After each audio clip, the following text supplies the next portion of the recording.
Hey, how's everyone doing today? I'm just sitting here in my adult diapers eating my nacho cheese. Actually wrote notes for this video. You'll see the reflection of those notes in my glasses in this video, but just watched it again. The not latest, but recent Red Letter Media video. Original movies in 2025. Oops, all flops. And wanted to not react to it, but talk about it. I wanted to talk about it because I work in film distribution, and they talked about some things I think are of interest to me, and then I want to just offer my thoughts and opinions and my perspectives of who I am and the industry I work in and all that good stuff. And I am a fan of Red Letter Media. I think they do really great work. I think it's a great video, very funny, and also I think very informative. And I think they're very, they were right in a lot of the points. Just one minor thing I disagree with, but I'll get that at the end of the video. But before I get into kind of just my 3 points, reacting to this video, I just want to kind of preface this by saying, again, these are my thoughts and opinions. These are my perspectives, and I'm just one person. There's a lot of people working in film distribution, different levels than I am. I'm primarily dealing with independent Canadian films, and they are very hard to get seen. And that's just the truth of it. But I just want to say 2 things about the industry, which I think would be good to start this video off. First, I've been told, and I think this is true, and I don't think it changes. This industry has always been high risk, high reward. It never changes. There's a lot of people trying to do it. Most films fail, honestly. It's just the truth of it. I mean, even before kind of the climate we're in, a lot of films fail. A lot of films get forgotten. And high reward in that, if the one film does very well, take a film we all know, Jaws, has made oodles of cash over the years. Re-releases in the theaters, DVDs, Blu-rays, all this stuff, right? So I just want to preface it with that, but I guess I'll get into kind of my 3 points here, and I'm going to try to read off my notes here. My notes, just like at Red Letter Media does notes. I think we're about the same age, so it must be an old geezer thing.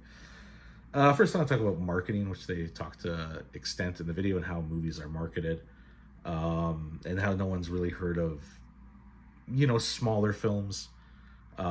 And just in my kind of observation, and I've worked with some marketing companies in the past, and I've had very mixed results. Not always the results we've wanted, unfortunately. Sometimes they work. More times than not, they don't work. You don't always predict these things. Again, we go back to high risk, high reward.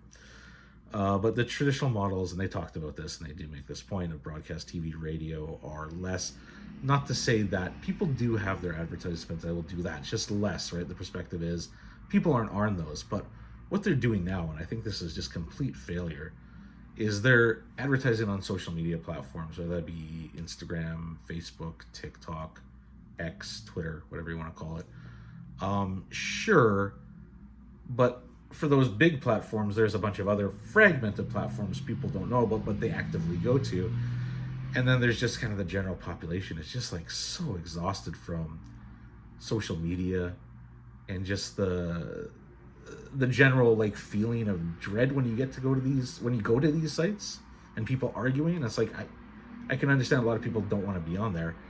And so that advertising has less of a reach, because do people really go there, for movies?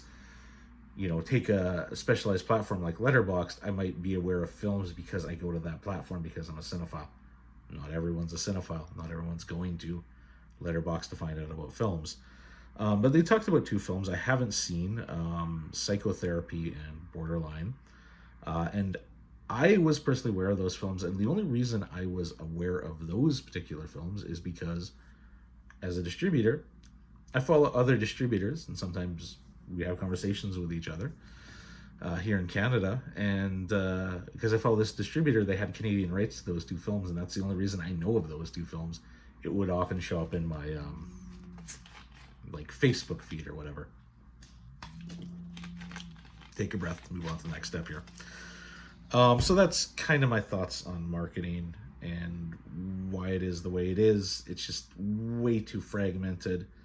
A lot of marketing companies, a lot of movies out there, no clear direction. Next, I want to talk about the theaters. So in my job, I deal here in Canada. I deal with the big chains. I deal with independent theaters. You know, my job is to pitch titles to them and see if they're interested. And generally, I will narrow down things that I think might have theatrical potential that people actually pay a ticket to go and see, and stuff that is, you know, we might just put online. Let's just say. But you know, Mike at one point talked in the video about, you know, there was this film and I had no idea it was playing in the theaters. Yeah, so theaters do have to honor agreements with distributors. They might put something in as per agreement because they needed another film that would have done better. And then there's also trying to get other demographics of people that aren't going to see the Minecraft movie. Now, is this working in this current climate? Not really. You know, that demographic seems to be kind of staying home streaming films, from what I can tell. And again, I'm just one person, just my perspectives. And then last thing I'll talk about is something I absolutely agree with and just drives me insane. Sharing streaming numbers. This is something something that the public should absolutely know. Something we should all have access to. And the fact that these companies do not share the streaming numbers is infuriating. I know it's rich to say, but I think when Hollywood signed agreements, or not agreements, started working with tech companies, it was like making a deal with the devil. I know that's very rich to say, you know. Hollywood's not exactly an angelic force, let's just say. But I think they started working with tech companies. It didn't work to their advantage. But it was inevitable. It was going to happen. Like, I mean, it was not going to happen. Like, it was just leading towards that.